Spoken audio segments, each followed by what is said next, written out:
بالله من الشيطان الرجيم بسم الله الرحمن الرحیم. عزیزان مان، آج اکتوبر 1975 کی 12 تاریخ ہے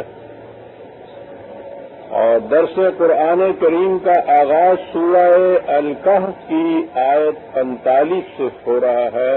18445.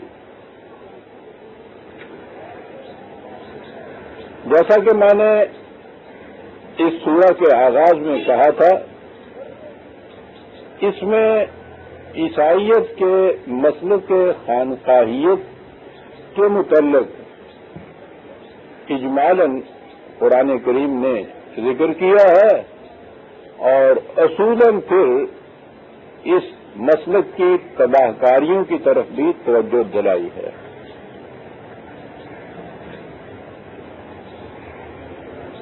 اصل یہ ہے کہ انسان وحی کو اگر چھوڑتا ہے تو اس کی فکر ایکسٹریمز میں جھولا جھولتی ہے، افراد میں، تفریق میں، اعتدال پہ نہیں رہتی. وہ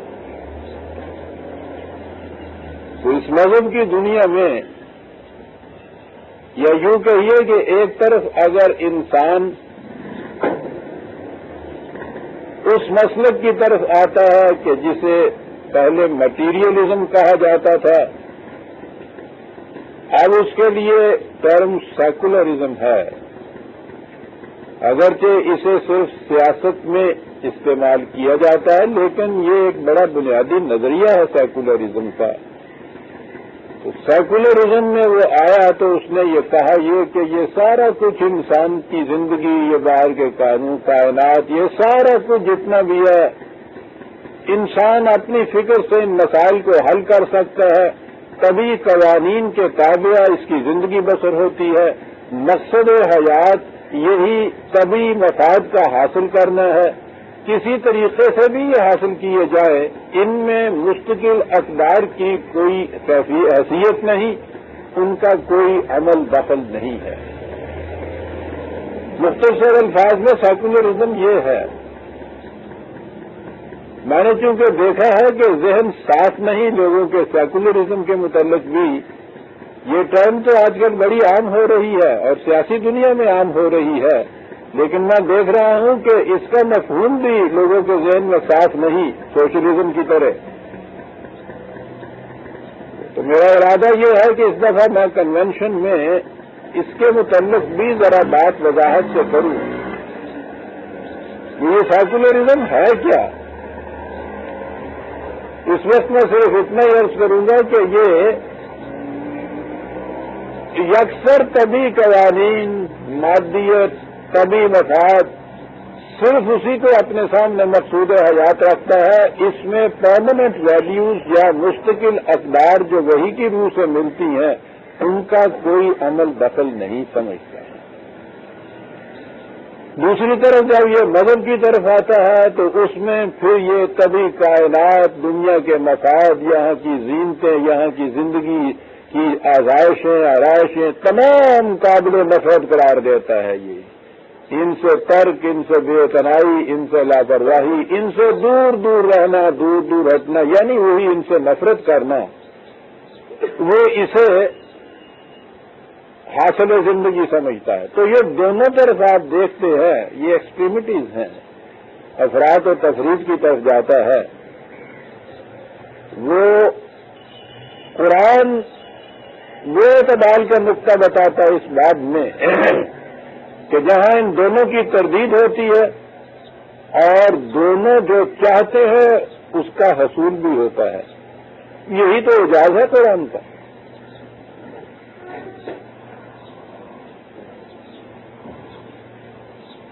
سابقہ درس میں یہ جو قرآن کریم نے مثال دی تھی اس شخص کی کہ جو اپنے مفاد حاصل کرنے کے لیے کلیتاً اور کاتبتاً صرف یہ کبھی یا مادی قوانین یا تدابیر یا اس کے ذرائع انہیں پہ انحصار سمجھتا تھا، مستقل اقدار کو وہ دخل نہیں دیتا تھا درمیان میں۔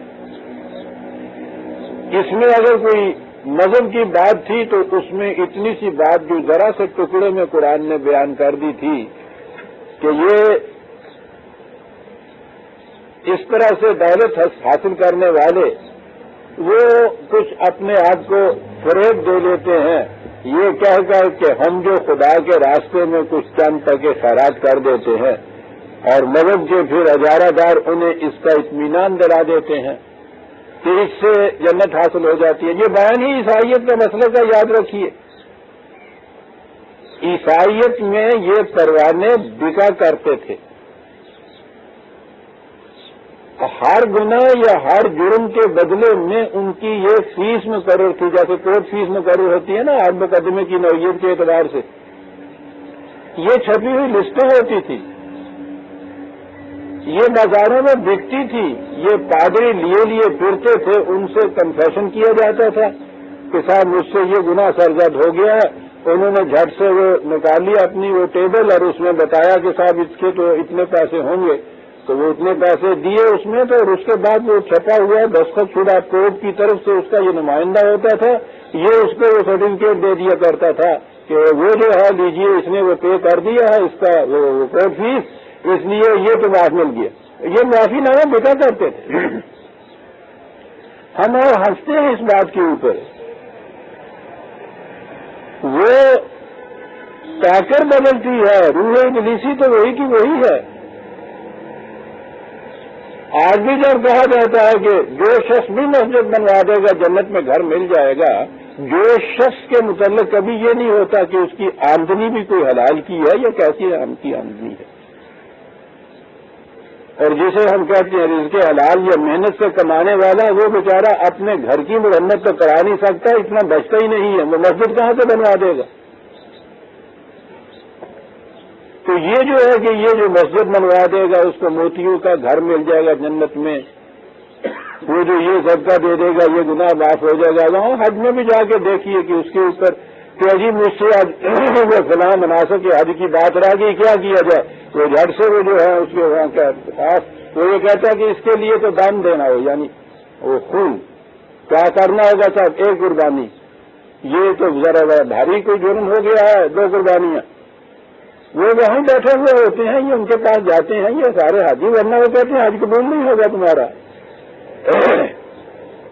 اب جس کے پاس ہے نہیں اتنا دینے کے لیے تو وہ تو مارا گیا غریب۔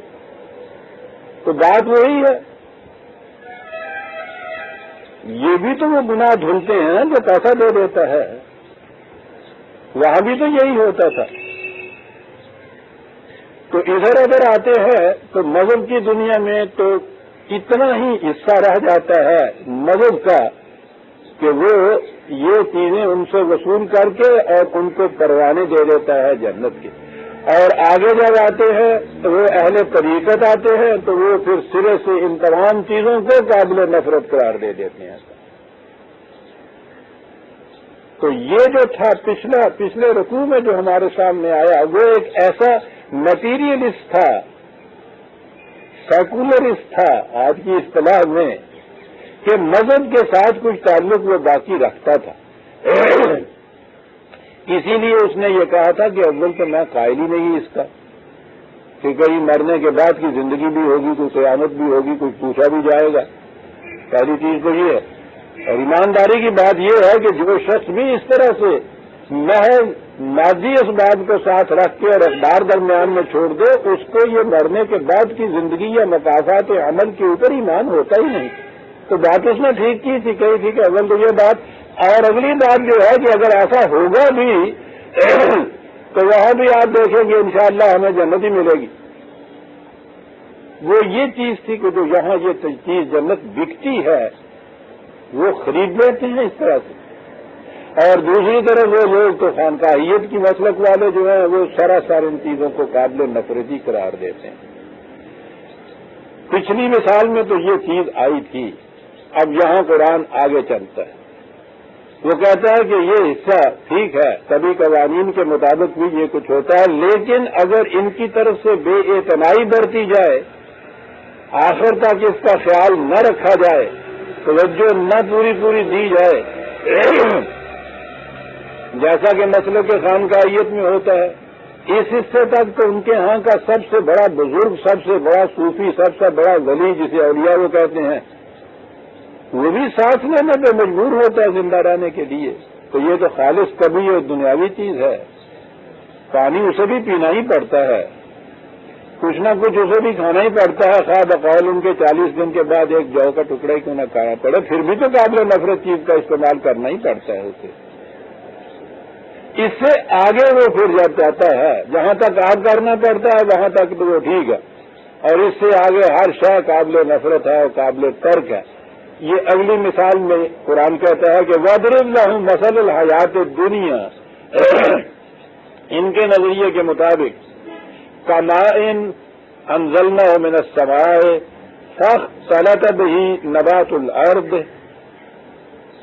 کہا یہ ٹھیک ہے، بنجر زمین یا بارانی زمین، یوں کہیے بنجر نہیں، بارانی زمین، آسمان سے بارش برسی اور اس میں خود بخود کچھ اگایا، انہیں نہیں کچھ کرنا پڑتا، یہ چیزیں اس میں سے اگائیں. کہتا ٹھیک ہے، یہاں تک تو یہ ہوا، اور اگر اس کھیتی کی طرف سے بے اعتنائی برتی جائے، یہ آ گیا مسئلے کے خانقاہیت، اس کی حفاظت نہ کی جائے، اس اگ آنے کے بعد جو باقی تدابیر اختیار کرنی پڑتی ہیں وہ نہ کی جائیں، تو کہتا فَأَصْبَحَ حَشِيمًا تَذْرُوهُ الرِّيَاحُ، تو کچھ دنوں کے بعد دیکھیں گے کہ وہ بالکل سوکھ کر جھاؤ ہو جائیں گی، اور اس کے بعد ذرا سی تیز ہوا آئے گی تو کہیں سے کہیں اس کو خشک گھاس کو اڑا کے لے جائے گی. اس لیے یہ چیزیں جو قانون طبی کے مطابق بھی حصہ دیتی ہیں، ان میں آخر تک پابندی کرنی پڑتی ہے ان قوانین کی، تو پھر یہ اپنا صحیح نتیجہ مرتب کرتی ہیں، پھل دیتی ہیں. وَكَانَ اللَّهُ عَلَىٰ كُلِّ شَيْءٍ مُقْتَدِرًا، اور خدا نے تو ایسے قوانین بنا دیے ہیں جن کا ہر شے کے اوپر کنٹرول ہے. اور عام ترجمے میں تو آپ دیکھیں گے وہی کہ صاحب بارش ہوتی ہے، وہ کھیتی اگتی ہے، اور اس کے بعد خدا اس کھیتی کو مرجھا دیتا ہے اور پھر وہ اڑا کے لے جاتی ہیں ہوائیں، اور پھر دیکھیے کہ کان اللہ علیٰ کل شیء مقتدر، اللہ ہر چیز کے اوپر قدرت رکھتا ہے، یعنی خود ہی وہ بارش برسا دیتا ہے کہ کچھ اگے، اور جب وہ اگتی ہے تو خود ہی وہ جھکا چلا دیتا ہے کہ تباہ ہو جاتا ہے. بھئی یہ کیوں کرتا ہے کہ جی خدا ہر چیز کے اوپر قادر ہے. اور فرمایا کہ کہاں سے کہاں بات چلی جاتی ہے. اب آیا اسلام کا نقطہ نگاہ، قرآن کا نقطہ نگاہ. میں نے کہا ہے نا کہ وہ دونوں ایکسٹریم کی طرف جانے والوں کو لاتا ہے کھینچ کر، اور وہ کہتا ہے کہ یہ ہے اعتدال کا راستہ، صراط مستقیم، اور وہ یہ ہے کہ المال والبنون زینت الحیات الدنیا. مسئلے کے خانقاہیت کو کاٹ کے رکھ دیا. دنیا دنیاوی زندگی، اس کا مال، اس کی یہ بال بچے یا اہل عیال کی زندگی، اس کی زبائشیں، اس کی آرائشیں، یہ سب ایسی ہیں کہ جنہیں حاصل کیا جائے. قرآن نے تو آپ کو معلوم ہے کہ یہ کس قدر واضح الفاظ میں اس نے یہ کہا ہے کہ یہ جو دنیاوی زبائش و آسائش کی چیزیں ہیں، دنیاوی زینت کی چیزیں ہیں، قُلْ مَنْ حَرَّمَ زِینَةَ اللَّهِ الَّتِي أَخْرَجَ لِعِبَادِهِ وَالطَّیِّبَاتِ مِنَ الرِّزْقِ. کس تحدی سے، کس ترلے سے قرآن کہتا ہے. رسول ان سے پوچھو کہ کون ہے وہ، کون ہوتا ہے ایسا شخص کہ دنیاوی زندگی کی زینت و آرائش و زبائش و آسائش کے لیے جو کچھ ہم نے بنایا ہے، وہ کون ہے جو کہے کہ یہ حرام ہے. صاحب ایک فکرے میں ساری وہ مسئلے کے خانقاہیت کا بنیادی تصور جڑ سے کاٹ دیا. وہ اسے قابل نفرت کہتے تھے، وہ اسے حرام قرار دیتے تھے. کس زور سے یہ کہا گیا کہ پوچھو کون ہے ایسا کہنے والا، کس کو یہ قدرت حاصل ہے جسے ہم نے بنایا، قابل زینت بنایا، وجہ زبائش بنایا. تو اسے قابل نفرت قرار دینے کا تو اس چیز کے اوپر تو حرف نہیں آتا، ہم پہ حرف آتا ہے جس نے یہ بنایا ہے، ہم نے بنایا ہے۔ یہ کیا انداز ہے بات رہنے کا؟ ان چیزوں سے نفرت اور نفرت کی تلقین کرنے والے کے معنی تو یہ ہے کہ آپ ان چیزوں کے بنانے والے کو ہدف تنقید کر رہے ہیں کہ اس نے قابل نفرت چیزیں دنیا میں پیدا کی ہیں، خدا کے مقرب بنتے ہو اور خدا کے متعلق یہ تصور بیدار کرتے ہو تم۔ کبھی نہیں سوچا ان لوگوں نے کہ اس کہنے سے چیزوں کے متعلق قابل نفرت ان کو قرار دیا، ان چیزوں کے بنانے والے کے متعلق کیا آپ نے پھر تصور دنیا میں لیا؟ یہ ہے جو قرآن کہتا ہے قل من حرم زینت اللہ التی اخرج لعبادہ والطیبات من الرزق، نہایت خوشگوار کھانے پینے کی چیزیں، زینت اللہ۔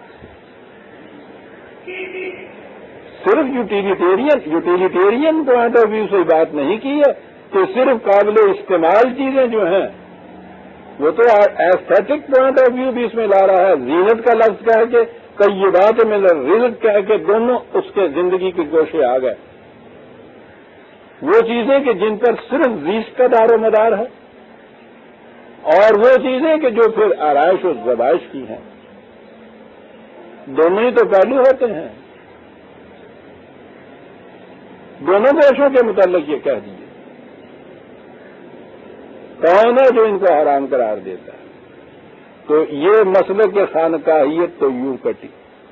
اب آ گیا میٹیریلزم، تو ٹھیک ہے دنیاوی زندگی ہے، اس کی یہ متاع حیات ہے، یہ رزق کے جن چیزوں کے اوپر زندگی کا مدار ہے، رزق کہا ہے، جو چیزیں جن میں جمالیات کا پہلو ہے، تحسین کا پہلو ہے، آرائش و زینت کا پہلو ہے، وہ بھی اسی طبی زندگی کے متعلق چیزیں آ گئی، تو ہم یہی تو کہتے ہیں سب۔ کہا اگلی بات بھی ہے والباقیات الصالحات خیر عند ربک ثوابا وخیر عملا، لیکن یاد رکھو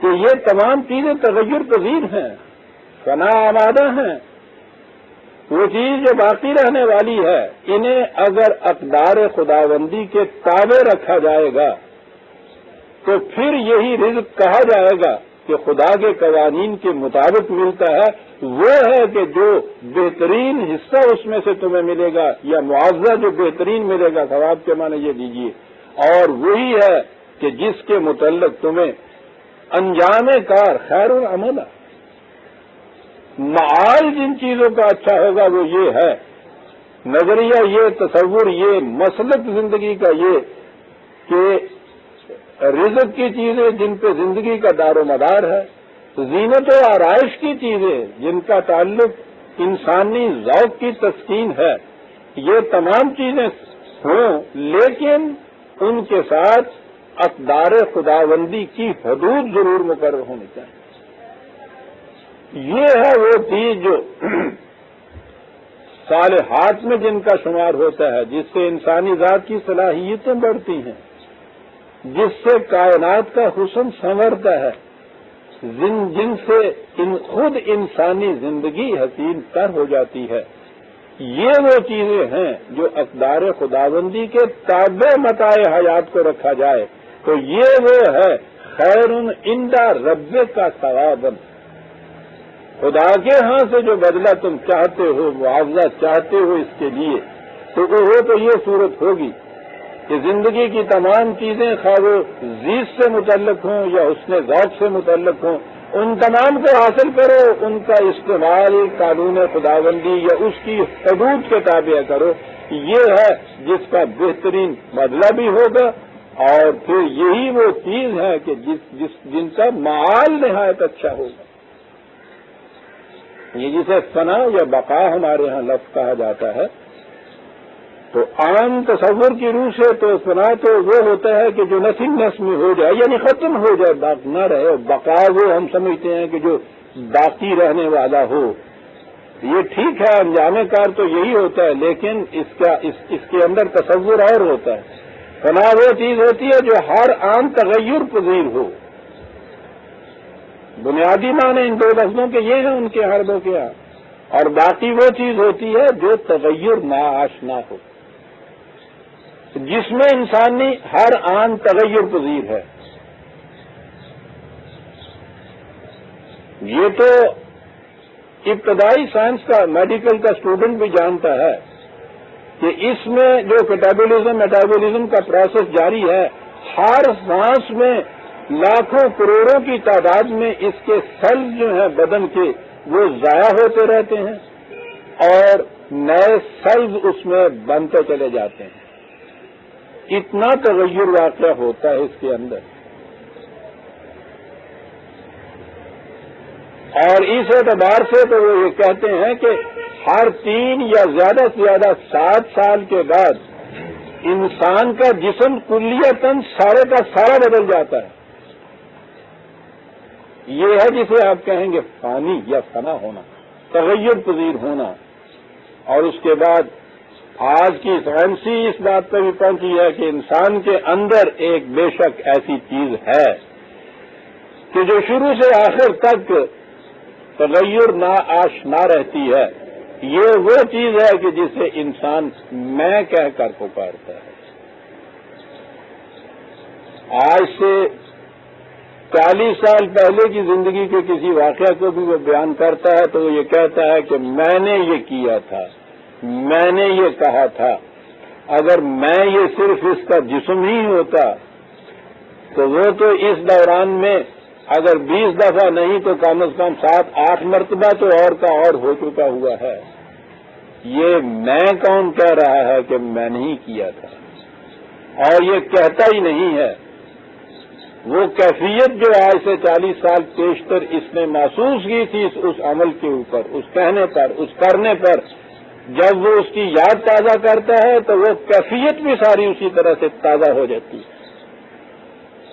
یہ جسے برگسان چینج لیسنس ان چینج کہتا ہے، یہ ہے جسے بقا آپ کہہ سکتے ہیں، باقی رہنے والی چیز، یعنی جس میں تغیر واقع نہیں ہوتا.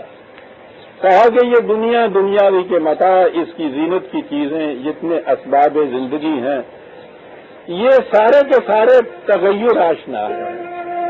اس میں تبدیلیاں واقع ہوتی رہتی ہیں. لیکن ایک شے جو انسان کے اندر بھی ایسی ہے جس میں تغیر نہیں آتا، اقدار خداوندی ہے جن کی روح سے وہ مستحکم ہوتی ہے، زندہ رہتی ہے، آگے بڑھتی ہے، اور اس میں تغیر نہیں واقع ہوتا. حتیٰ کہ جب جس میں انسانی اس میں ایسا تغیر آ جائے گا کہ جسے آپ کہتے ہیں فنا ہو گیا، موت آ گئی، ڈس انٹیگریٹ ہو گیا، باقی نہ رہا، وہ اس وقت بھی باقی رہتی ہے، آگے چلتی ہے، بشرطے کہ صالحات اس میں اس کی صلاحیت پیدا کر دی جائے. اس میں اس کا امکان ہے آگے چلنے کا، باقی رہنے کا، بشرطے کہ اقدار خداوندی کی روح سے اس میں یہ استحکام کی صلاحیت پیدا کر دی جائے. یہ بال کے الفاظ میں یہ حیات جاودہ ایز آف رائٹ نہیں ملتی ہے، یوں ہی ہر انسان کو بطور اس کے حق پہ نہیں مل جاتی. اسے ایکوائر کرنا پڑتا ہے، اسے حاصل کرنا پڑتا ہے. یہی ہے کہ جس کے ساتھ باقیات کے ساتھ صالحات خدا نے قرآن کیا، اور عمل الصالحات سارا قرآن اسی میں تو بھرا پڑا ہے. یہ بہرحال یہ وہ چیز ہے کہ جو تغیر ناآشنا ہوتی ہے، اور یہی ہے وہ کہ جس کو آپ اپنے نشو و نما دینے کے والے کی طرف سے بہترین معاوضہ قرار دیں گے. ثواب کا لفظ دیکھیے کہاں آیا ہے، وہ خیر ملا، اور یہی ہے کہ جس کا معال اچھا ہوگا. آپ دیکھیے دونوں چیزیں اس میں آ رہی ہیں. دنیاوی متاع اور زیبائش و آرائش کی چیزیں جو ہیں وہ بھی قابل نفرت نہیں ہیں، ان کی تو حد ہی موجود ہے کہ زینت کی چیزیں ہیں، اور کون ہے جو انہیں حرام قرار دے.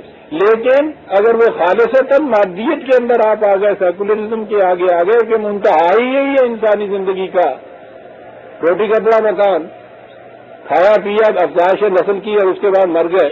ہاں یہ بھی بات غلط ہے. اگلی ساتھ یہ چیز ہے کہ والباقیات الصالحات، اگر انہیں اقدار خداوندی کے تابع رکھا جائے جسے ایمان یا اعمال صالحہ کہتے ہیں، تو پھر یہ تغیر ناآشنا ہو جاتا ہے انسان، اور یہی ہے جس کا مستقبل خیر کا مستقبل ہوتا ہے. اب یہ سوال ہوا کہ جہاں سے یہ معاشرہ شروع ہوا تھا اس میں تو یہ بڑے بڑے مفاد پرست جنہوں نے دنیا کی ان تمام ذرائع اور سرچشمہ زیست پہ کنٹرول کر رکھا ہوتا ہے، ان پہ اپنا قبضہ جما رکھا ہوتا ہے، عوام غریب ضعیف ان کو غریب اور ضعیف بنایا جاتا ہے۔ وہ یہ نہیں ہے کہ ہندو مت کی طرح برہما کے پیدا کردہ ہوتے ہیں کہ برہمن سر سے پیدا کیا جاتا ہے اور شودر پاؤں سے پیدا کیا جاتا ہے۔ پیدائش کے اعتبار سے قرآن کی روح سے ہر ابن آدم یکساں واجب التکریم ہے۔ اب جسے ہم یہ کہتے ہیں یا قرآن بھی کہتا ہے یہ وہ جو رونڈے گئے دبائے گئے، تو یہ نہیں ہے کہ خدا نے ان کو پیدا اس طرح سے کیا تھا، بلکہ تم نے انہیں ایسا بنا دیا۔ وہ حضرت عمر رضی اللہ عنہ کا قول جو انہوں نے عمر بن عاص کو لکھا تھا کہ خدا نے تو ہر انسان کو آزاد پیدا کیا ہے، نہیں، ماؤں نے تو اپنے بچوں کو آزاد جانا ہے۔ تم کون ہوتے ہیں ان کو معصوم بنانے والے؟ کیونکہ میں نے سنا یہ ہے کہ تم اندر بیٹھے ہوئے ہوتے ہو مزے میں، اور جو لوگ تم سے ملنے کے لیے آتے ہیں تم انہیں باہر ڈیوڑی میں بٹھا رکھتے ہو انتظار کے لیے۔ ان کی ماؤں نے تو انہیں آزاد جانا تھا، تم کون ہوتے ہو ان کو غلام بنانے والے؟ یہ ہے وہ چیز۔ تو جہاں جہاں قرآن ان کا ذکر کرے گا جن کو روندا گیا ہے، وہ ہندو مت کا نظریہ نہیں ہے کہ برہما نے شودر پیدا کیے ہیں اس لیے ان کو روندا ہی جانا چاہیے صاحب۔ اور یہ ہندو مت کا ہی کیا ہے، فکر انسانی تو میں نے کہا ہے نا کہ ہمیشہ ایکسٹریمٹیز کے جھولے جھولتا ہے۔ مفکرین یا حکماء دنیا کے جو ہیں ان کے ابوالآباء یونان کے حکماء، ان کی طرف یہ دیکھیے صاحب، یعنی پلیٹو، افلاطون، ارسطو، یہ لوگ غلامی کے قائل تھے اور کہتے تھے کہ پیدائشی غلام پیدا ہوتا ہے۔ اس کی دلیل یہ تھی کہ غلام کو اگر اچھا منصب دے دیا جائے تو وہ اس میں خوش رہ ہی نہیں سکتا، فٹ نہیں آتا۔ دلیل یہ تو منطق تھا نا، ارسطو تو منطق کا بادشاہ ہے صاحب، اور اسی کے منطق نے تو تباہ کیا ہوا ہے ایک حد تک دنیا کو۔ منطق کی دلیل جو ہے عام طور پہ اس کا توڑ نہیں ملتا۔ بات یہ کہہ رہا ہے کہ جو پیدائشاً غلام ہوتے ہیں انہیں اگر آپ اچھا مرتبہ دے دیں تو وہ بھی اس پہ خوش نہیں رہتے۔ جیسے اگر ٹیڑھا پاؤں ہو اور اس کو سیدھا جوتا دے دیا جائے تو پاؤں کو بڑی تکلیف ہوتی ہے۔ کسے کہتے ہیں منطق۔ آپ نے دیکھا کہ مفروضہ پہلے خود کام کیا ہے کہ غلام پیدا ہی غلام ہوتا ہے، اور ہم چاہتے ہیں کہ اس کو غلام نہ رکھیں، اس کو آزاد کر دیں، اور اس کے بعد منطقی دلیل یہ دی جاتی ہے کہ بتائیے ٹیڑھا پاؤں جو ہو اس کو اگر سیدھا جوتا پہنا دیا جائے۔ اب جناب ایرسٹاٹل کو آگے سے کہنے والا یہ تو کوئی نہیں تھا نا کہ صاحب آپریشن کر کے پاؤں کیوں نہ سیدھا کر دیا جائے۔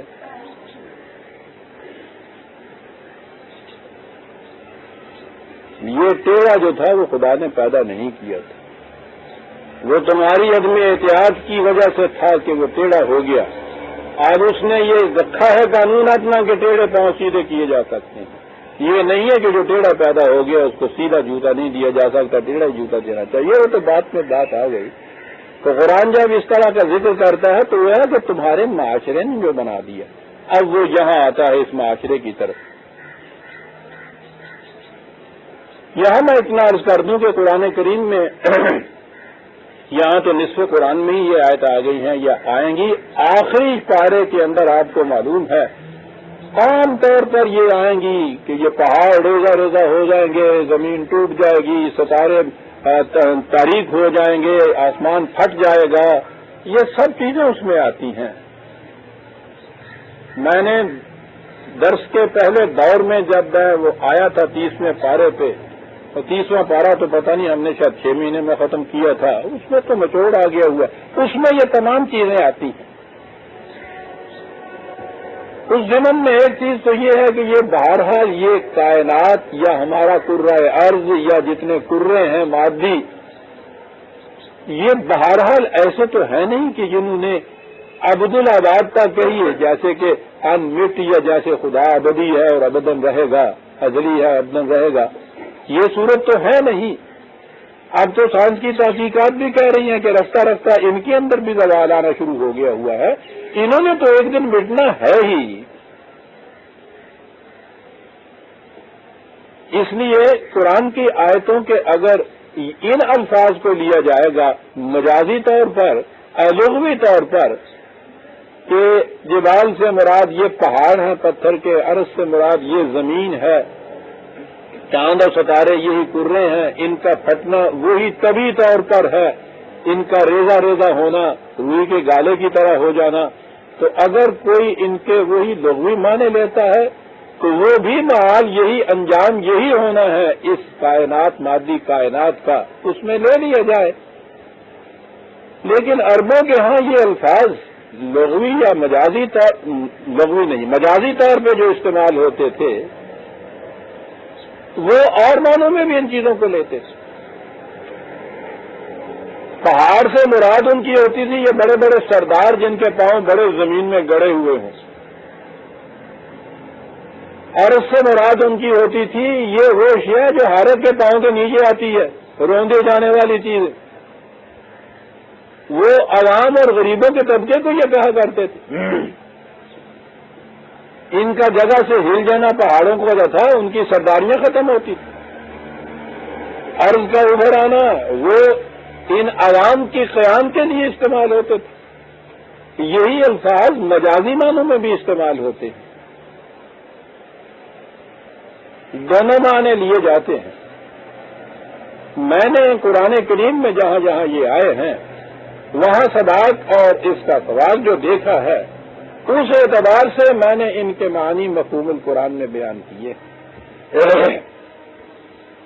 اب یہاں یہ ذکر چلا آ رہا ہے اس ٹکراؤ کا کہ جس میں یہ دونوں نظریات زندگی جو قرآن نے بتائے ہیں یہ ختم کیے جائیں گے اور ان کے بجائے ایک نیا نظام قائم کیا جائے گا، اور اس نظام کی پہلی چیز یہ ہوگی یوم نسیر الجبال وتری الارض بارزۃ وحشرناہم فلم نغادر منہم احدا۔ اب وہ انقلاب آنے والا ہے، وہی میں نے عرض کیا ہے کہ میں مجاز کے معنوں کی روح سے یہ مفہوم بیان کر رہا ہوں۔ تو وہ دور اب آنے والا ہے کہ یہ بڑے بڑے سردار جو اس طرح سے اپنے پاؤں گاڑے بیٹھے ہوئے ہیں اپنے مقامات سے ہلا دیے جائیں گے۔ یہ پستی میں گرے ہوئے عوام کہ جو پاؤں تلے روندے جانے کے لیے رکھے گئے ہیں بارزتاً ان کی نمود ہوگی، ابھر کے اوپر آ جائیں گے۔ اور یہ انقلاب جو ہے یہ کوئی کسی خاص مقام میں نہیں ہوگا، یا یہ نہیں ہوگا کہ ان میں کچھ طبقے ایسے ہو جائیں کچھ رہ جائیں، یہ ایسی صورت نہیں ہوگی۔ یہ ایک کلی انقلاب آئے گا، جس دائرے میں بھی آئے، جس مقام میں بھی آئے۔ کہا کہ اس میں یہ نہیں ہوگا کہ انہیں چھوڑ دیا جائے، انہیں پکڑ دیا جائے۔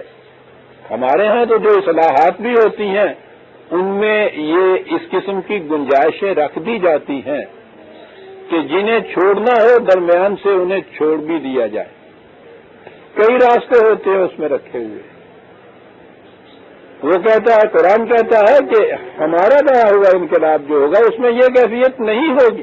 اشرناہم فلم نغادر منہم احدا۔ یہ جو نیا نظام ہوگا کوئی ایک فرد بھی نہیں جو اس سے بچ جائے،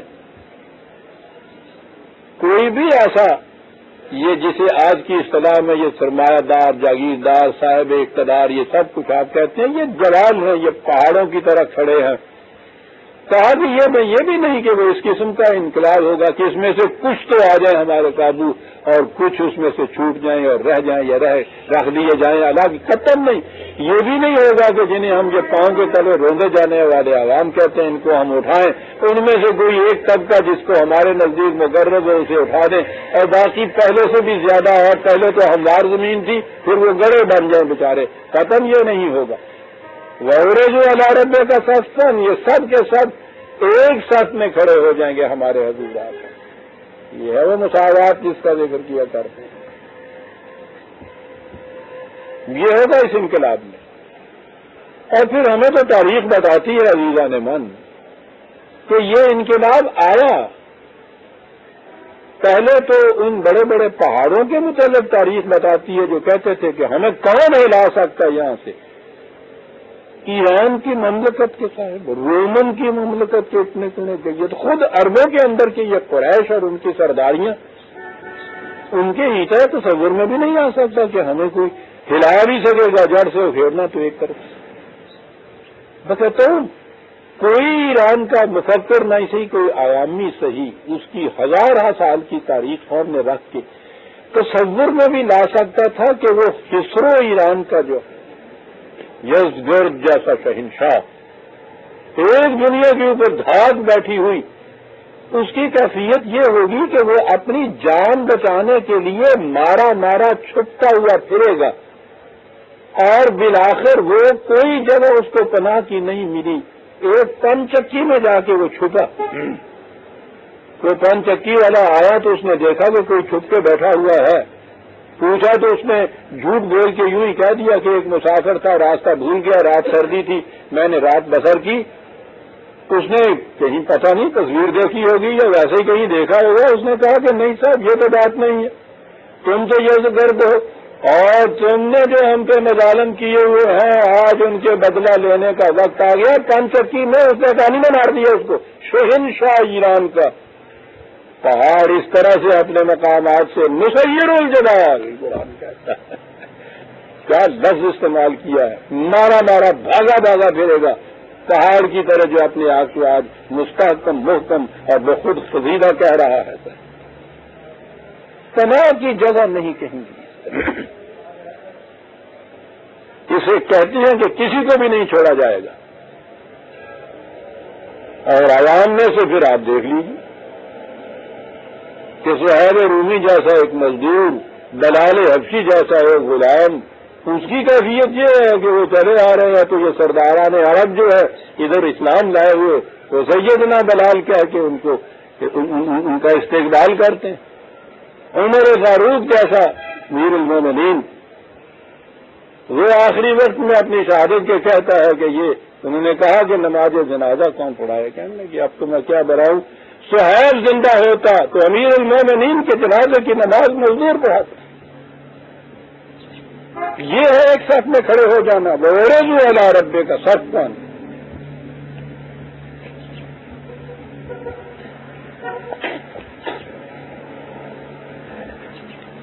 لَقَدْ جِئْتُمُونَا كَمَا خَلَقْنَاكُمْ أَوَّلَ مَرَّةٍ۔ کیا بات ہے، عام معنی تو کیے جاتے ہیں کہ جیسے پہلی مرتبہ پیدا کیا تھا ویسے ہی تمہیں پھر پیدا کریں گے۔ بہت بڑی بات، پہلی مرتبہ کی جو زندگی قرآن نے بتائی ہے۔ شیخ صاحب آپ تو پانی دے دیجیے میرے ساتھ، ان کے عید کے بعد 6 دن بھی سورا مک گئے۔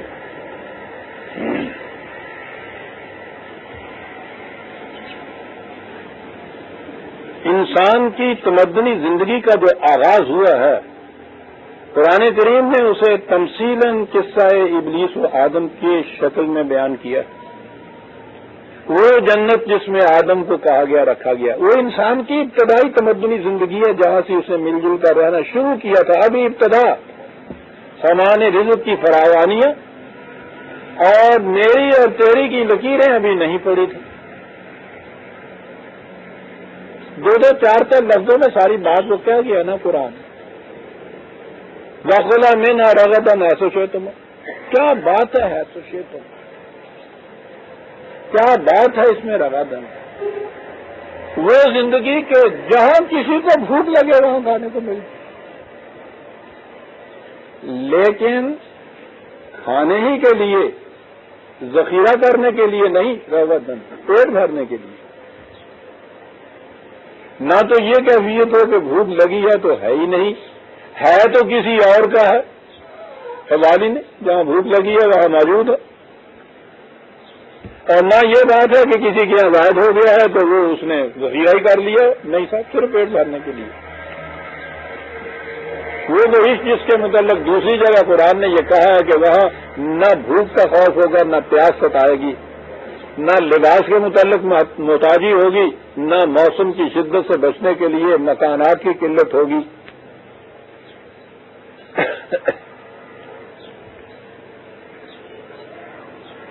یہ پہلی زندگی جو تمدنی انسان کی یہاں سے شروع کی تھی انسان نے زندگی، اور اب تو یہ اتنی ریسرچ ہو گئی ہے اس پہ، ان لوگوں نے خود انسان کی تاریخ کے متعلق جہاں تک یہ پہنچے ہیں، یہ اس دور تک پہنچے ہیں۔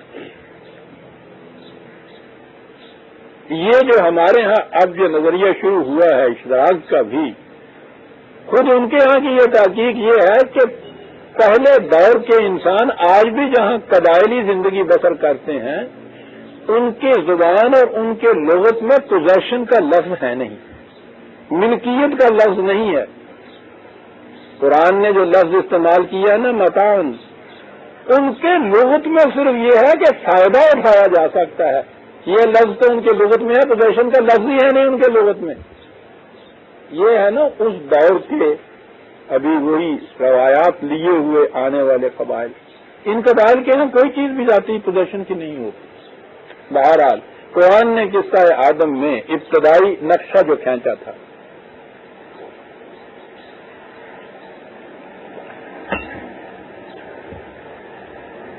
وہ یہ نقشہ تھا، یہ جو کہا ہے نا جو ایک صف میں سرے آ جائے، وہ کہا کہ یہ سب ہمارے حضور کھڑے ہوں گے ایک صف کے اندر محمود و ایاز، اور اس کیفیت سے وہ کیفیت لیے ہوئے وہ جو ابتدائی دور تھا انسان کی تمدنی زندگی کا، اس دور کو لیے ہوئے اوریجن آف مین جو ہے اسے بھی قرآن نے کامن قرار دیا ہے، کمیونٹی وہیں سے ہے۔ اور اسی طرح سے وہ اس انقلاب کے بعد جو اس کا مال بتاتا ہے وہ بھی اسی اعتبار سے بتاتا ہے، انفرادی نہیں، اجتماعی زندگی جس میں ہر شخص کامن ہوتی ہے، متاع زیست کی چیزیں جتنی بھی کہا کہ وہ دور ہے کہ جس کو پھر لوٹ وہ آئے گا، اور وہ دور لوٹ کے آیا اس کے بعد۔ شروع میں جب قحط پڑا ہے حضرت عمر رضی اللہ تعالیٰ عنہ کے زمانے میں، تو ہجوم کر کے باہر کے سارے جتنے لوگ جن کو وہاں نہیں ملتا تھا وہ مدینے کی طرف آ جائے۔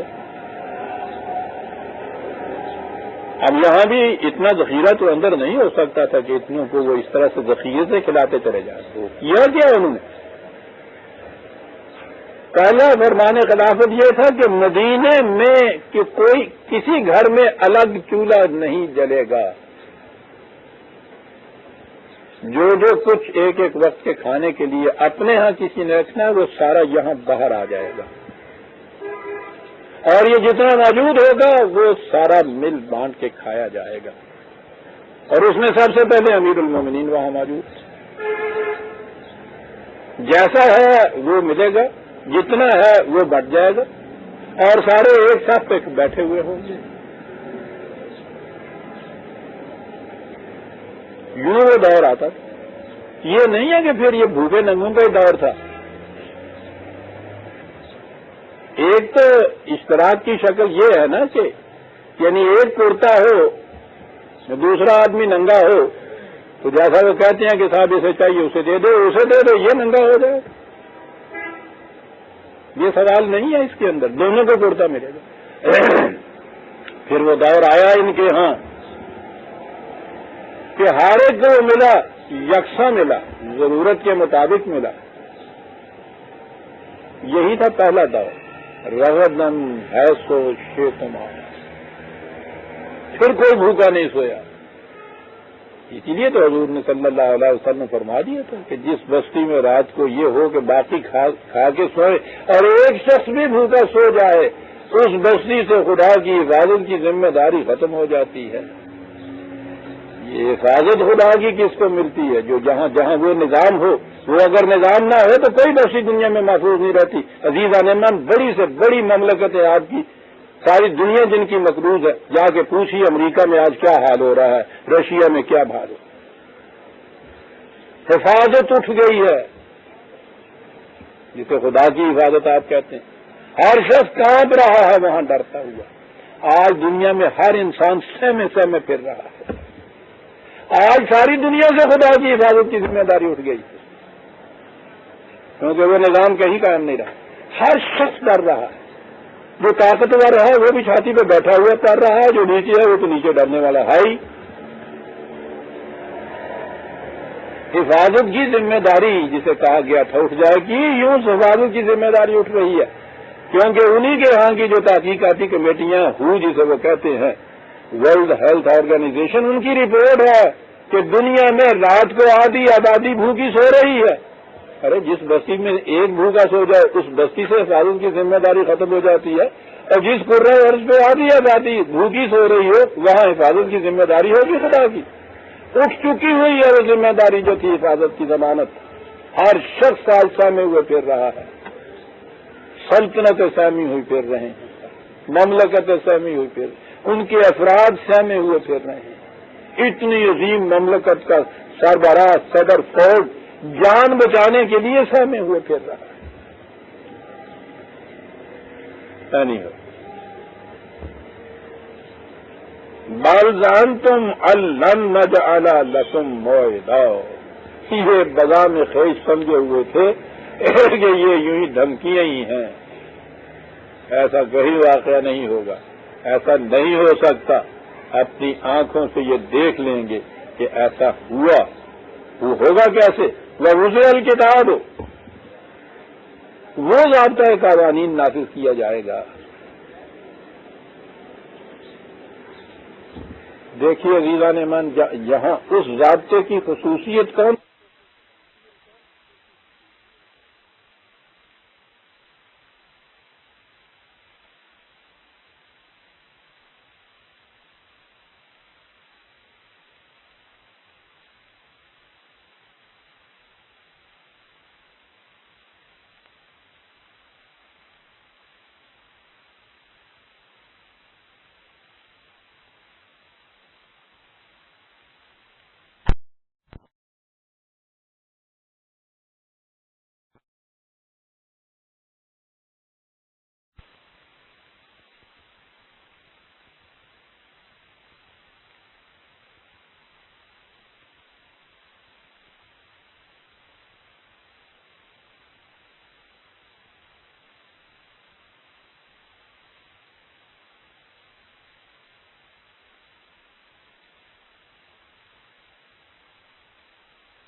وہ کتاب ہوگی کیا کہتا ہوں، اتنی سی بات ہی اگر یہ بتا دی جائے، تخصیص جو مجرم کی تو جس نے جرم نہیں کیا وہ تو نکل گیا نا اس میں، وہ تو لا خوف علیہم ولا هم یحزنون آ گیا۔ اور مجرم کی یہ کیفیت ہے کہ وہ کہیں یہ نہیں کہ اس کو کہیں پناہ مل سکتی ہے یا وہ مامون ہے، محفوظ ہے۔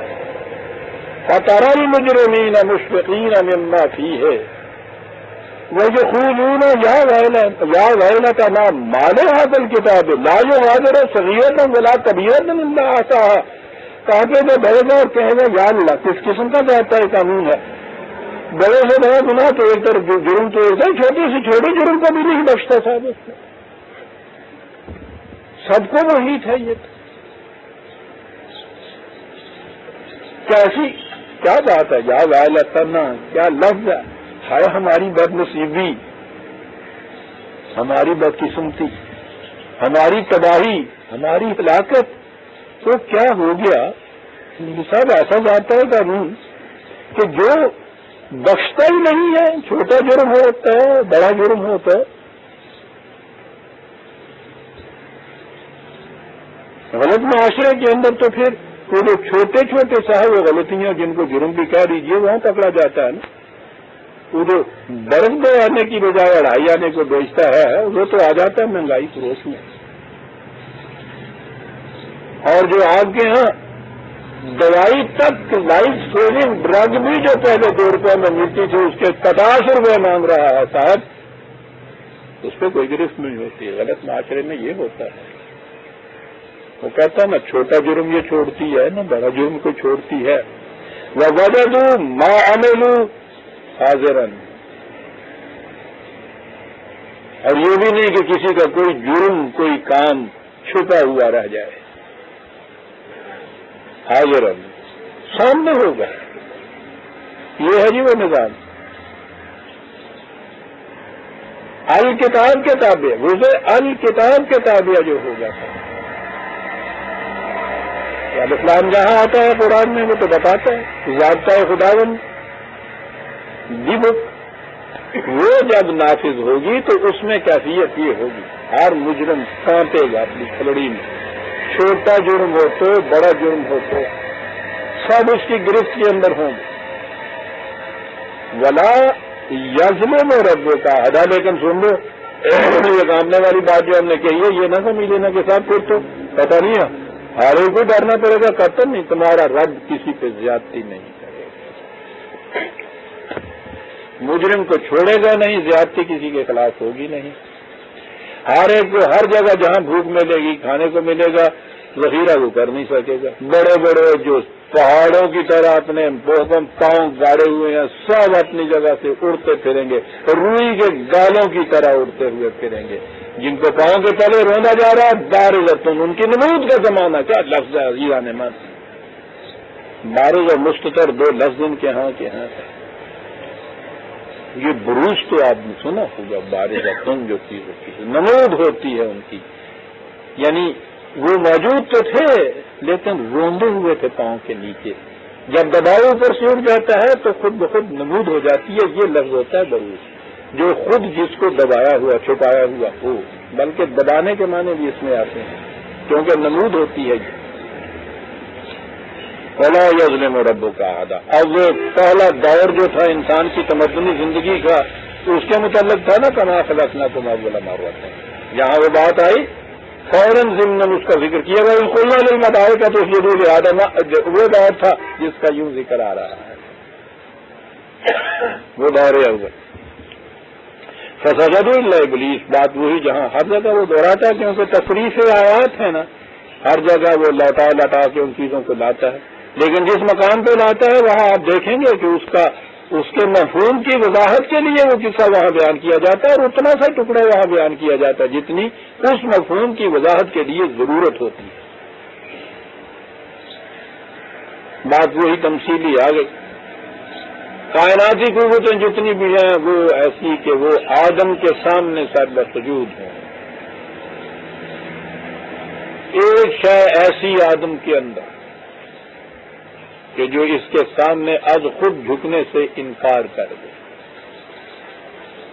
کیونکہ یہ چیزیں تفصیل سے پہلے بیان ہوتی چلی آ رہی ہیں، ہر مقام پہ مجھے اس تفصیل میں جانے کی ضرورت نہیں. مجھے آپ کو معلوم ہے یہ ابلیس، یہ شیطان، یہ انسان کے اندر کے وہ جذبات ہیں جو وحی کے اقدار کے تابع نہیں رکھنا چاہتے. بے بات، سرکش. یہ جو ہے ابلیس کے متعلق تو میں عرض کر دوں، آپ کو معلوم ہے کہ دو لفظ استعمال کیے ہیں قرآن نے، شیطان اور ابلیس. اور آج کی سائیکالوجی تو اس طرح سے ان کا مفہوم بیان کر رہی ہے، اس میں سمجھنے میں کوئی دقت ہی نہیں رہ رہی تھا. لفظی معنی یہ ہے شیطان کے جو سرکش و شعلے کی طرح بے باک ہو. آج کہا جا رہا ہے کہ یہ جتنے انسان کے جذبات جن کو حدود کے تابع نہیں رکھا جاتا ان کی ابتدا سرکشی سے ہوتی ہے ہمیشہ، اور اس کے بعد یہ کہتے ہیں کہ ہر ایگریشن کی انتہا فرسٹریشن ہوتی ہے. اس کے بعد جب یہ چیز سرکشی اور فساد کا دور ختم ہوتا ہے مایوسی چھا جاتی ہے پوری. ابلیس کے معنی مایوسی کے ہیں. ایک ہی کے لیے دونوں چیزیں اس نے کہی ہیں سر، الگ الگ نہیں ہے، کہیں خارج میں نہیں ہے. یہ کہاں کانا من الجن. اب ہمارے یہاں تو جن ہے، جن سے بابا ذہن میں آ گیا، جن پہاڑوں میں تھا.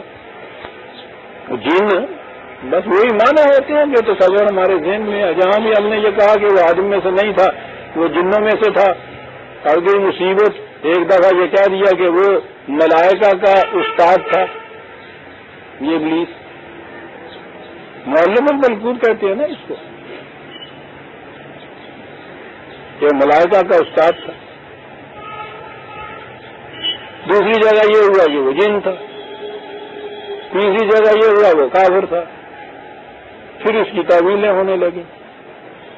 وہ آئے ان سے پوچھو جن کی زبان کا یہ لفظ ہے، زبان سے پوچھو کہ کیا استعمال کرتے تھے۔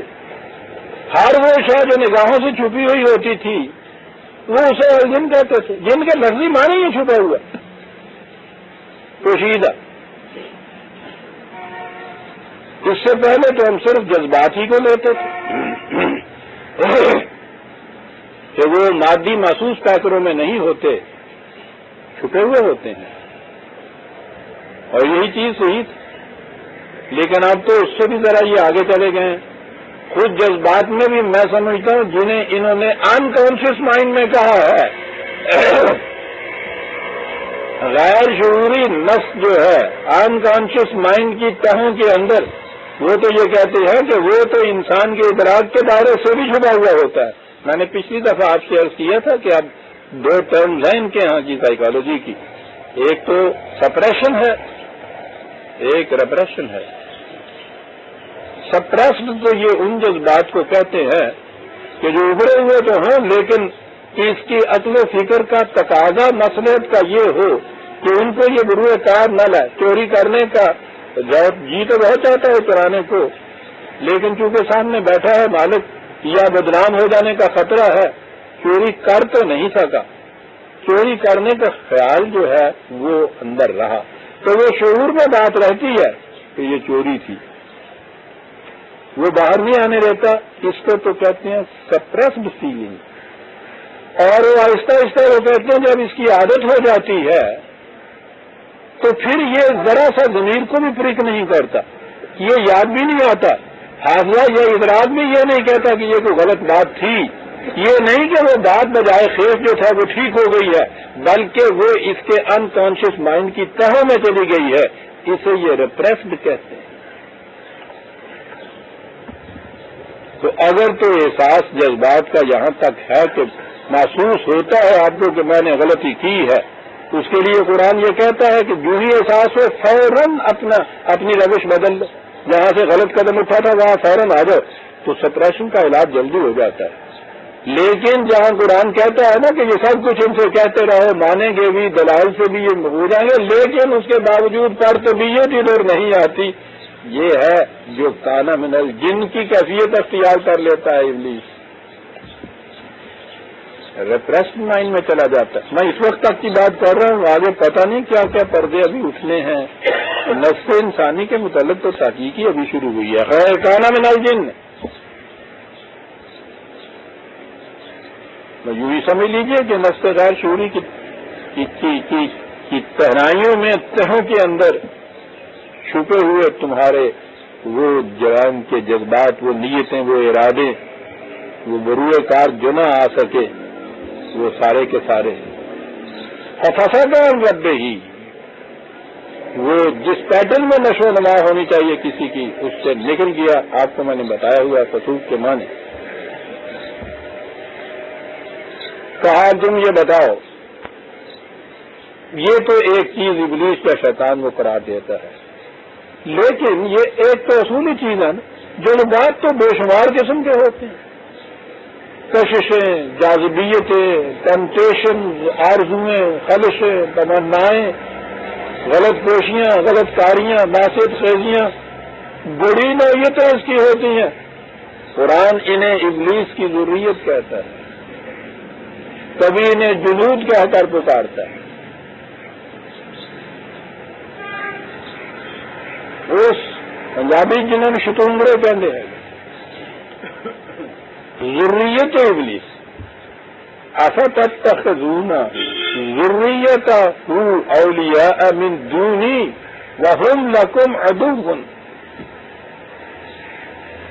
کہا کہ کیا تم اقدار خداوندی یا قانون خداوندی کو چھوڑ کر یہ جو تھے تمہارے ہاں کے سرکش جذبات، خواہ وہ نگاہوں سے اوجھل بھی کیوں نہیں ہو گئے، خواہ وہ سپریس یا ریپریس مائنڈ میں بھی کیوں نہ چلے گئے، ان اقدار کو چھوڑ کر انہیں اپنا مددگار بنانا چاہتے ہو، انہیں سرپرست قرار دینا چاہتے ہو، ان کی پیروی چاہتے ہو، ان کا اتباع کرنا چاہتے ہو، حالانکہ یاد رکھو وہ تو تمہارے دشمن ہیں،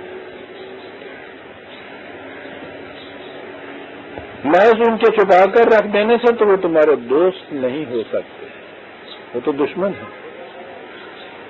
اور عدو کا لفظ قرآن لایا ہے ہر مقام کو، اور آپ کو میں نے بتایا ہوا کہ بنیادی طور پر یہ کس کے لیے استعمال کیا کرتے تھے۔ یہ جو لکڑی پھاڑتے ہیں تو اس میں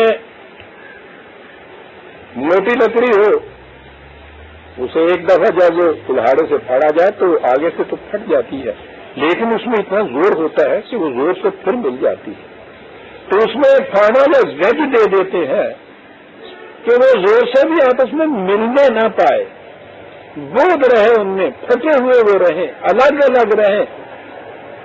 یہ جتنی بھی آپ کے ہاں کی انفرادی نظام کی کیفیتیں ہیں، اس میں ہر فرد جو ہے دوسرے سے اس طرح سے الگ الگ رہتا ہے نا، اور وہ الگ الگ رکھنے والی چیز کیا ہوتی ہے؟ وہ ذاتی مفاد ہے اس کا، وہ ایک کو دوسرے کے قریب نہیں آنے دیتا۔ انفرادیت تو ہوتی یہ ہے۔ یہ جو شے ہوتی تھی اس کو وہ عداوت کہتے تھے۔ وہ شے جو چھوڑ دیا جائے، اگر بیچ میں سے اس چیز کو نکال دیا جائے تو اپنے زور برو سے مل جائے۔ پتہ انسان تو واقعہ ہوا ہے، یہ گریگیریسنس تو اس کے اندر ہے، مل کر رہنا تو اس کے اندر ہے، لیکن قرآن نے جو کہا تھا کہ یقطعون ما امر اللہ بہ یوصل، جنہیں ملانے کے لیے ہم نے حکم دیا تھا تم انہیں الگ الگ کرتے ہو صاحب۔ تو یہ الگ الگ کرنے والی مفاد پرستیوں کی یہ ویجز ہیں جو درمیان میں آ جاتی ہیں، یہ لفظ کی بنیاد ہے اس کی کہ ہم نے تمہیں کہا تھا کہ یہ تو تمہیں ایک دوسرے کے قریب نہیں آنے دیں گی صاحب، اور تم انہیں کو ہی اپنا سہارا قرار دے رہے ہو۔ بئس للظالمین بدلا، یہ یہاں جب ظلم آ گیا۔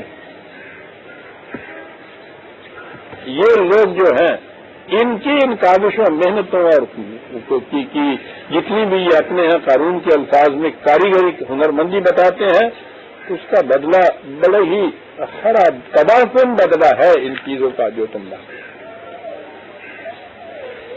یہ جنہیں تم اس کو چھوڑ کر اپنا دوست بناتے ہو، ولی بناتے ہو، سرپرست بناتے ہو، اب اس میں حصہ آ جائیں گے۔ سرمایہ دارانہ مفاد پرستیوں والے بھی، مذہب کی دنیا کے اندر کچھ خیرات لے کر زکات لے کر بخشوانے کے پروانے دینے والے بھی، طریقت کی دنیا کے اندر آپ کی ساری ذمہ داریاں اپنے اوپر لے لینے کے لیے، جس نے پیر کے ہاتھ میں ہاتھ دے دیا تو کہتے ہیں پیر کی ذمہ داری ہو جاتی ہے کہ اپنے ساتھ لے کے جائے، یہ جائے گا نہیں جنت میں جب تک انکل انہوں لگانا لگا بیٹے بیٹے اندر۔ ہاں جی، ٹکٹ والا تو اپنی ٹکٹ کے زور پہ جاتا ہے نا۔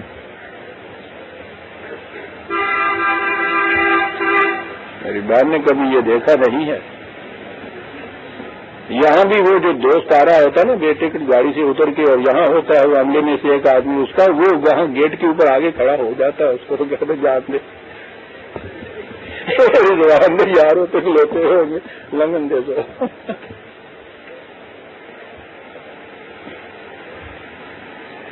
کیا کیا سناؤں جو ہم کس سے پڑھا کرتے تھے، واقعی یہ صورت ان کے یہاں تھی کہ وہ کوئی نہیں ماریں گے اس کو، لنگ جا لنگ جا۔ اور وہ جو آپ کو پھر یاد ہوگا، نہ یاد ہو تو سنا دوں، ہے تو لطیف ہے، وہ لطائف تھے، ہم تو اس زمانے میں حقائق سمجھتے تھے، پڑھا کرتے تھے، رویا کرتے تھے، تو جو ہم سمجھتے ہی نہیں ہوں کہ پیر جڑے گوگڑی اتنے لئی پھرتے ہے نہیں، گوگڑی ہندی کی ہے پوچھو نا، ایویں ہی نہیں لئی پھرتے ہے گوگڑی ہے، بڑی چیز ہے۔ اچھا جی، بڑی چیز کی ہے۔ تو قیامت میں جب ان مجرموں کو ڈھونڈ ڈھونڈ کے نکالا جائے گا، پکڑا جائے گا، جہنم کی طرف لے جائیں گے، اور ان کے لیے وہ رضوان ہوگا بڑا سخت سا، نئی قسم کا کوئی لگا دیا ہوگا کہ جو وہ اس طرح سے نہ آئے اس بحرے میں، تو کسی کو بھی نہیں اندر بیٹھے کو جانے دے گا۔ تو حضرت صاحب چلے جائیں گے گودڑی اوپر لیے ہوئے، وہ اندر چلے جائیں گے سیدھے، وہ بھی جانے دے گا، سلام بھی کرے گا کہ یہ ٹھیک ہے۔ وہ اندر جنت میں پہنچ گئے تو اس کو جھاڑیں گے، اس کے ایک ایک بال میں ہزار ہزار مرید کی روح بتتی ہوئی ہوگی، کیا بھیجا ٹھوک دیتا گودڑیاں ایویں نہ جانوں لگیاں ہوئی انہوں نے جناب بڑیاں کی ایسی سب دیکھا بھی وہ جوا پہ من اس دنیا میں ہم کو بسا دیا لا جیسا، کہاں لے آئے ہم. وَمَن يَعْمَلْ مِثْقَالَ ذَرَّةٍ خَيْرًا يَرَهُ وَمَن يَعْمَلْ مِثْقَالَ ذَرَّةٍ شَرًّا يَرَهُ. ایک ایک ریت کے ذرے کے برابر بھی عمل جو ہے اس کے سامنے آئے گا, اس کا مواخذہ ہوگا. اور یہ تو گدڑیاں پہننے والے, اور یہاں سے ہی آپ کا وہ کملی والا بنایا ہوا ہے نا, وہاں سے لاتے ہیں. کملی والا آپ نے سمجھا یہ وہ کیوں ان کو بتایا جاتا ہے؟ وہ یہی ہیں جو ان کی کملیوں کے لیے مسنون قرار دینے کے لیے اسے کملی والا بنا دی. خانقاہوں کے وادیوں میں غاروں میں بیٹھ کے ان کی یہ عبادتیں ہیں, ان کی ریاضتیں ہیں, ان کو مسنون قرار دینے کے لیے حضور کو غار حرام میں بٹھا دیا کہ وہ بھی انہی کی طرح وہاں جا کے تو ستو لے جایا کرتے تھے, پانی لے جایا کرتے تھے ساتھ, اور وہ ہفتوں وہاں اندر رہا کرتے چل رہا ہوا. جس میں روم ایمان کی سلطنتوں کو نظام کو الٹنا تھا, کائنات میں انقلاب برپا کرنا تھا, وہ ان کے فقیروں کی طرح غاروں میں جا کے ستوؤں کے اوپر گزارے کر کے اس طرح سے پرستشیں کیا کرتا تھا. پوچھو کارلائل سے وہ کیا کہتا ہے اس محمد کے متعلق. وہ یہ بات کہتا ہے کہ یہ ایک انپڑھ شخص, اس کو ہم دیکھتے ہیں چلتے پھرتے اٹھتے بیٹھتے اس کائنات کی پہناؤں پہ غور کر رہا ہے, تخلیق ارض و سماوات پہ فکر کر رہا ہے, گرد و پیش کی مملکتوں کے نظام کو دوہرا رہا ہے. وہ لکھتا ہے صاحب.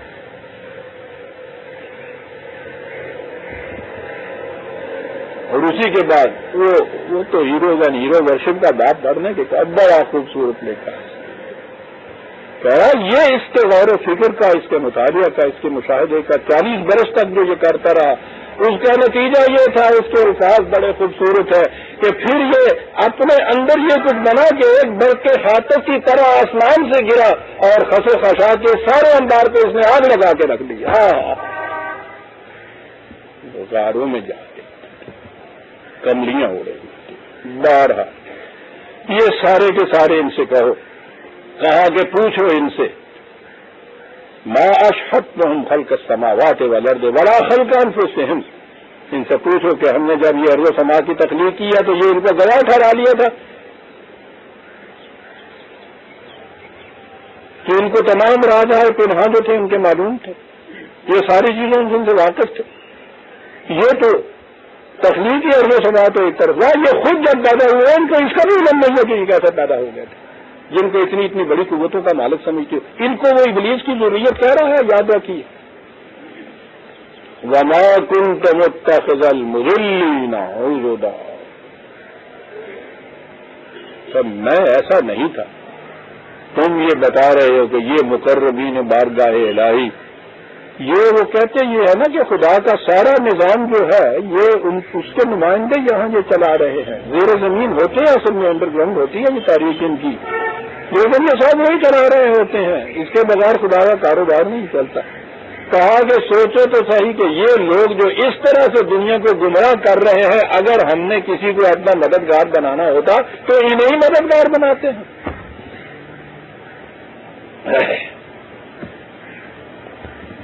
وَيَوْمَ يَقُولُ نَادُوا شُرَكَائِيَ الَّذِينَ زَعَمْتُمْ. ان سے کہا جائے گا جنہیں یہ اس دھوکے میں رکھ کے لائے تھے کہ ہم تمہیں جنت میں پہنچا دیں گے. ان سے کہا جائے گا کہ پکارو انہیں آج,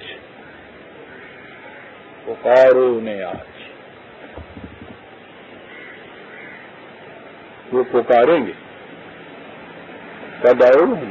وہ پکاریں گے انہیں مدد کے لیے. کیوں نہیں؟ فَلَمْ يَسْتَجِيبُوا لَهُمْ. مدد کے لیے آنا تو ایک طرف رہا, ان کی پکار کا جواب تک نہیں دے سکیں گے, خود منہ چھپائے ہوئے پھر رہے ہوں گے. وَجَعَلْنَا بَيْنَهُمْ مَوْبِقًا. ان کے درمیان ایک روک ہوگی, دیواریں حائل ہو جائیں گی, دشمنی کے پردے پڑ جائیں گے, یوں چھوڑ جائیں گے کوئی ایک دوسرے کو. وَرَأَى الْمُجْرِمُونَ النَّارَ فَظَنُّوا أَنَّهُمْ مُوَاقِعُوهَا وَلَمْ يَجِدُوا عَنْهَا مَصْرِفًا. اور یہ پھر وہ جواب تک نہیں دیں گے, سامنے شعلہ فشاں جہنم ہوگا. میں نے کہا نا کہ یہ سارے بیانات تمثیلی ہیں قرآن نے جو بیان کیے ہوئے ہیں، وہ اسے بھڑکتا ہوا دیکھیں گے اور اس سے بچ کے جانے کی کوئی جگہ وہاں نہیں. یہ ہے نا وہ کتاب کے روح سے جو یہاں مواخذ. اس دنیا میں یہ کیفیت، عاقبت پہ ہمارا ایمان ہے. وہاں یہ چھپے ہوئے جو تحت الزحام نقص غیر شعوریہ کی تہنائیوں میں ہم نے چھپا رکھے ہیں وہ بھی تو بارز ہوں گے. یہاں بھی یہ کیفیت ہے، وہ یہ بتا رہا ہے کہ اس نظام کے تابع پھر یہ کیفیت ہے کہ مجرم اپنے سامنے بھڑکتے ہوئے جہنم کو دیکھیں گے اور کہیں بھی پناہ کی جگہ نہیں پائیں گے. یہاں سے بچ کے جانے کے لیے کوئی جگہ نہیں ہے. یہ تو عزیزان امام مجرم ہے جن کے متعلق قرآن نے کہا ہے کہ ڈر کانپ رہے ہوں گے. وہاں کے قانون مکافات عمر اور خدا کی عدل کے متعلق تو اس کائنات کی عظیم ترین ہستی بعد از خدا بزرگ کوئی قصہ مختصر اس کی زبان مبارک سے رسول اللہ صلی اللہ علیہ وسلم کی قرآن میں کہلایا گیا کہ ان سے کہہ دو کہ اگر میں بھی خدا کے قانون اور حکم کی معصیت کروں تو میں خود اس عذاب عظیم سے ڈرتا ہوں. اندازہ لگائیے یہ سارے قصے حضور کی شفاعت کے قصے تو خیر وہ ہیں، ان کے قصے جن کو مقربین اور ان کو یہ اپنے پیرانے طریقت کہا جاتا ہے اور جتنے بھی یہ بڑے بڑے ہیں سب کو بچوانے کے ذرائع بنا رکھے ہوئے ہیں. وہی وہ جو کلیسا کے ہاں پروانے بکا کرتے تھے وہی بکتے ہیں. دوسروں کی شکل جو ہے پروانے کی اس پہ ہم غور کرتے ہیں تو اسے مذاق کرتے ہیں. بیان ہی وہی کیفیت اپنے ہمارے ہاں ہوتی ہے تو اسے بڑے فخر سے بیان کرتے ہیں.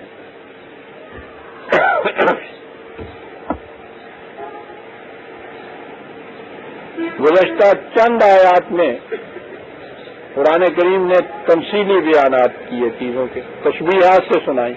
بہت سی چیزیں دوبارہ بھی لایا، پھر کے بھی لایا. وَلَقَدْ صَرَّفْنَا فِي هَذَا الْقُرْآنِ لِلنَّاسِ مِنْ كُلِّ مَثَلٍ.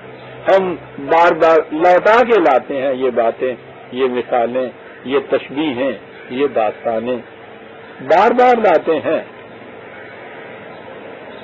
تو اس لیے وہ کامل انسان اکثر شعین جدلا، وہ اس لیے کہ یہ جب بات اس سے کی جائے تو اس کا ذہن ہمیشہ جھگڑے کی طرف جاتا ہے. تو یہ جو جھگڑنے والی ذہنیت ہے اس کو بار بار سمجھانے کی ضرورت ہے. اگر انسان وہ جسے قرآن اس نے کہا ہے کہ متحرین کے سوا کوئی بھی یہاں بات تمسک نہیں قرآن سے نہیں کر سکتا، اگر تو کلین سلیٹ سے کوئی آئے بات کچھ مشکل ہے نہیں. اقبال نے کہا ہے کہ بیان نقطۂ توحید آ تو سکتا ہے، تیرے دماغ میں بت خانہ ہو تو کیا چاہیے. یہ جدلہ جو ہے نا وہ جو انسان کے ذہن کے اندر بت خانہ ہوتا ہے وہ نہیں اس کو اس طرف آنے دیتا سمجھنے کی. اور یہ ہے جس کے لیے وہ کہتا ہے کہ بار بار دہرایا جاتا ہے. جھگڑالو کو سمجھانے کا یہی طریقہ ہو سکتا ہے جو کہا گیا ہے. باتیں تو بڑی صاف ہیں، دہرائی جاتی ہیں تکرار سے، اصرار سے، تصریف سے. وما منع الناس ان يؤمنوا اذ جاءهم الهدى ويستغفروا ربهم الا ان تاتيهم سنة الاولين او ياتيهم العذاب القبل. بات یہ ہے، یہ نہیں کہ بات سمجھ میں نہیں آتی، آ سکتی ہے. اس کے باوجود یہ لوگ صحیح راستے پہ نہیں آتے، اسے تسلیم نہیں کرتے. حالانکہ خدا ان کو حفاظت کا سامان ان کے لیے بہم پہنچاتا ہے، پناہ گاہ ان کے لیے بتاتا ہے کہ یہاں آ جاؤ تو بچ جاؤ گے، وہاں بھی نہیں آتے. اور بزرگ اس کے اور کیا کہا جائے کہ یہ بھی چاہتے ہیں کہ ان کا حشر وہی ہے جو اس سے پہلے تباہ ہونے والی قوموں کا حشر ہوتا ہے.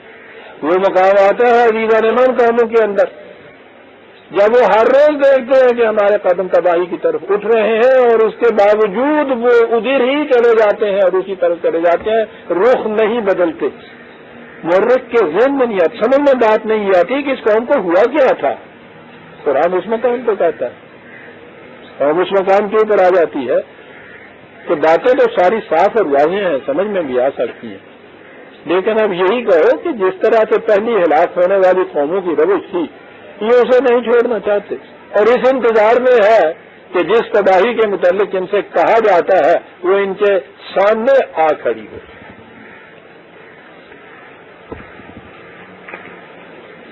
وَمَا نُرْسِلُ الْمُرْسَلِينَ إِلَّا مُبَشِّرِينَ وَمُنذِرِينَ وَيُجَادِلُ الَّذِينَ كَفَرُوا بِالْبَاطِلِ لِيُدْحِضُوا بِهِ الْحَقَّ وَاتَّخَذُوا آيَاتِي وَمَا أُنذِرُوا هُزُوًا۔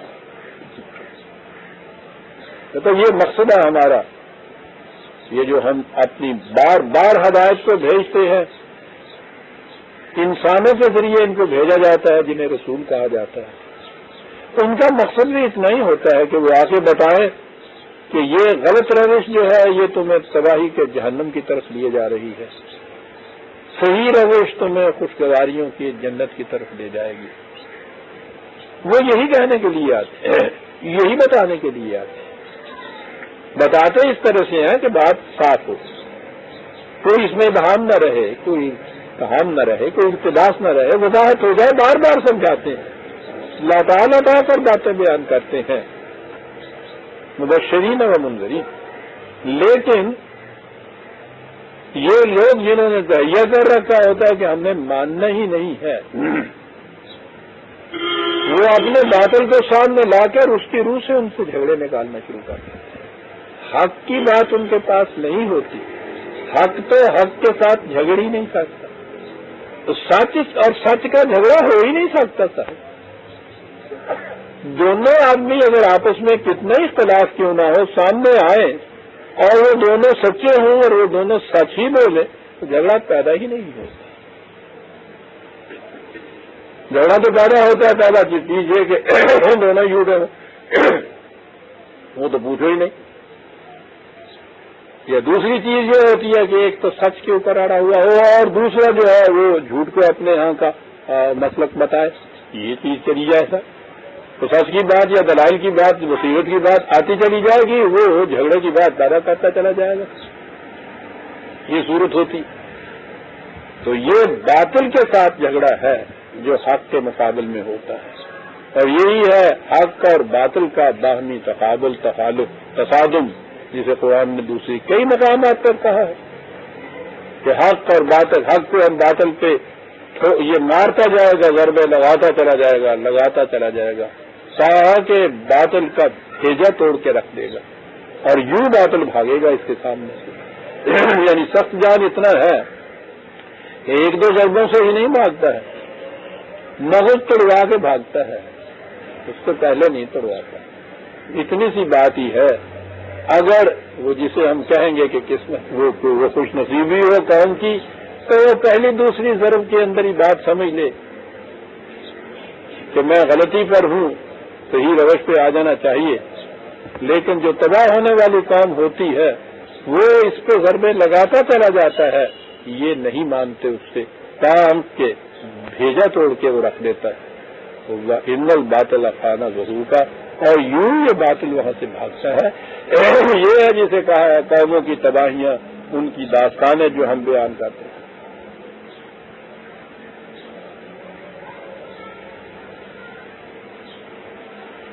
وَاتَّخَذُوا آيَاتِي وَمَا أُنذِرُوا هُزُوًا، یہ جھگڑے کا ہے، اس جھگڑے میں ایک بات قرآن بتاتا ہے، ہر جگہ کہتا ہے کہ جھگڑا یہاں ان کے ہاں یہی نہیں ہوتا کہ چلیے صحیح دلیل کے مقابلے میں غلط باطل دلیل ہی صحیح، کچھ تو کہا اس نے۔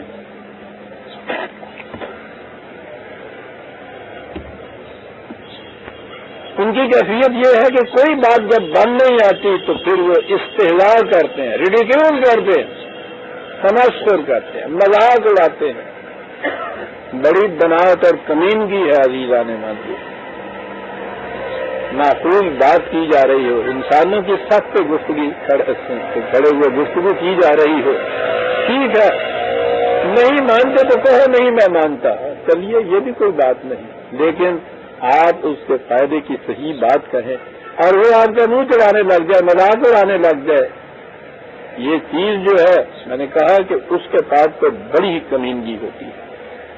اور اس کے لیے بڑا صبر آزما والا ہوتا ہے۔ اس مقام پہ یا تو آدمی اشتعال میں آ جاتا ہے یا پھر مایوس ہو جاتا ہے۔ حق کا پیش کرنے والا جو ہے وہ تو ان دونوں باتوں میں سے کوئی بھی اختیار نہیں کر سکتا۔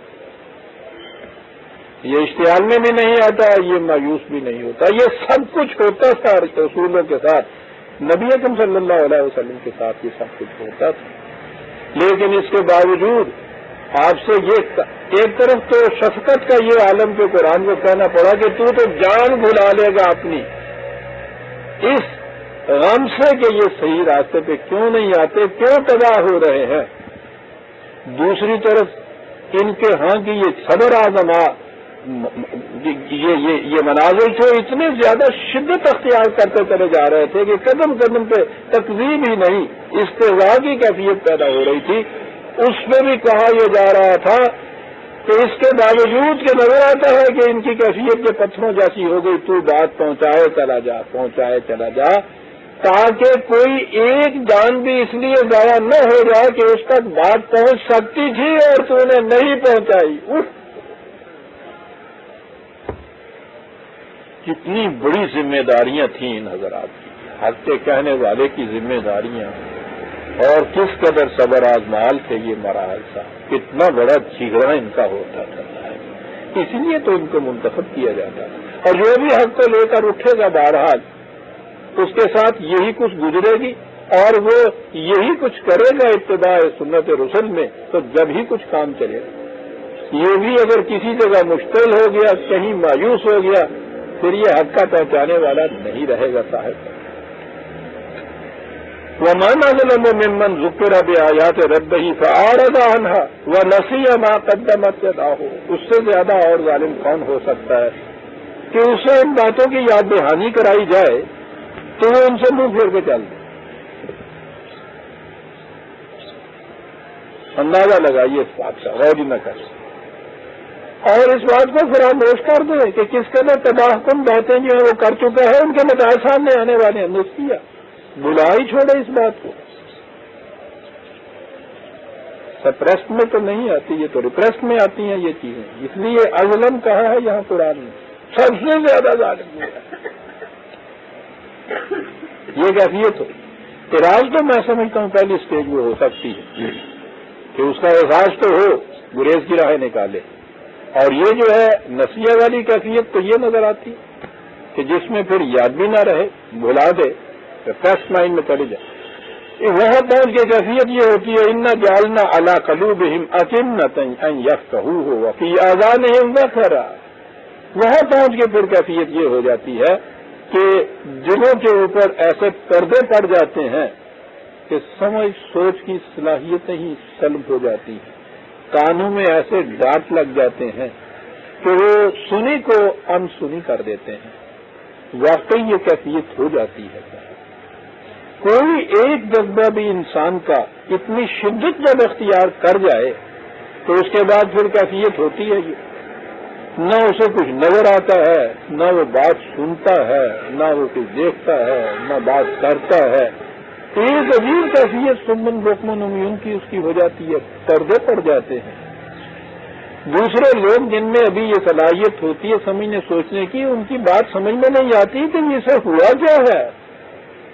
سطح یہ کیفیت ہو جاتی ہے کہ اعراض کی راہیں نکالے سپریشن میں، یا نسیان کی حد تک پہنچ جائے ریپریشن میں، پھر یہ کیفیت کے سمجھنے سوچنے کی صلاحیت باقی نہیں رہتی، کانوں میں ڈانٹ لگ جاتے۔ وَإِن تَدْعُهُمْ إِلَى الْهُدَىٰ فَلَن يَهْتَدُوا إِذًا أَبَدًا۔ اور یہ وہ لوگ ہیں کہ تو صحیح راستے کی طرف جتنا جی چاہے آوازیں ان کو دیتے چلے جاؤ، جنہوں نے کانوں میں ڈانٹ لگا رکھے ہیں، پردے میں لپٹا رکھتے ہیں ثبوت جنہوں نے، وہ کیا تمہاری آواز پہ لبیک کہیں گے اور کس طرح سے اس راستے کے اوپر آئیں گے۔ ہم سورہ الکاف کی آیت 57 تک آ گئے، 58 آیت سے ہم آئندہ لیں گے۔ ربنا تقبل منا انک انت السمیع العلیم۔